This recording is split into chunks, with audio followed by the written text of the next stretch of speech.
Die EFASCH Infra Nordwest GmbH ist eine Baufirma in Wallenhorst. Wir beschäftigen uns im Bau in 4 Segmenten. Das ist der Bahnbau, der Gleisbau, der Ingenieurbau und Ingenieurtiefbau. Wir bauen bundesweit, wobei unser Fokus eher im nördlichen Bereich liegt, im Ruhrgebiet, Niedersachsen, Hamburg. Mein Name ist Manfred Inden, ich bin 54 Jahre alt und seit 7 Jahren Geschäftsführer hier bei EFASCH Infra Nordwest GmbH. Wir haben zunächst über die Presse, später dann über die Vigos, das ist eine Wirtschaftsförderung des Landkreises Osnabrück, als auch über die IHK, über das Programm erfahren, dass wir Facharbeiter aus Drittländern und EU-Ländern hier bei uns aufnehmen können. Wir hatten eine tolle Konjunkturlage, wir haben viele Bauaufträge bekommen und uns fehlen per se Mitarbeiter, um dieses auszuführen. Zudem kommt der demografische Wandel bei uns. Wir haben uns Gedanken gemacht, wie füllen wir diese Lücke auf. Natürlich bilden wir auch gerne aus und bilden auch sehr viel aus. Aber die Lücke kriegen wir nur geschlossen, indem wir auch aus dem Ausland, also aus dem EU-Ausland, aber auch aus dem Drittland rekrutieren. Wir haben uns in der Presse informiert, aber auch bei unserer IHK und kamen dann auf die Seite Make it in Germany. Diese Seite bietet für mich den Vorteil, dass sie für beide Seiten, sowohl für den Arbeitnehmer, der hier bei uns arbeiten möchte, als auch für Arbeitgeber, die sich dafür interessieren, eine vollumfängliche Informationsseite darbietet. Von allen Prozessschritten als auch von Begleitungsumständen wird dort alles erläutert, erklärt und bietet einen großen Mehrwert für das Thema Anwerbung von Arbeitnehmern aus Drittländern.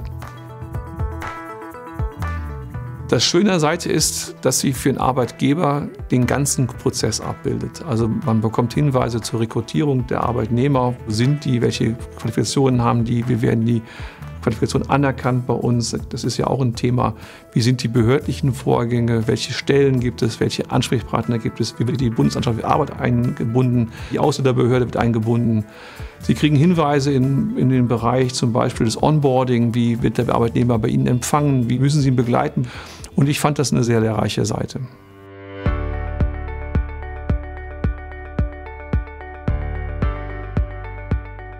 Wir haben das beschleunigte Verfahren genutzt. Das hat uns sozusagen im Verhältnis zu einer normalen Anwerbung aus dem Drittland rund 6 Monate Zeitersparnis gebracht. Wir mussten hierfür mit dem Arbeitnehmer eine Vollmacht abschließen, die uns dann in die Lage gesetzt hat, die ganzen Schritte, die oftmals im Nachgang geprüft werden, gerade von den Ausländerbehörden oder von der Bundesanstalt für Arbeit, die wurden quasi vorgezogen. Und mit diesem Verfahren waren wir in knapp 4 Monaten durch. In einem vergleichbaren Verfahren dauert das um die 9 Monate. Wir haben uns überlegt, einen Mentoringplan zu machen, wie der Mitarbeiter integriert wird in unser Unternehmen. Wir helfen, wo es irgendwie geht. Ob es Sprachthemen sind, ob das Behördengänge sind, ob das mit den Kindern zu tun hat. Wohnungssuche ist ein ganz heikles Thema und da helfen wir mit nach Kräften. Wir sind eine bunte Truppe geworden. Das meine ich auch wortwörtlich damit.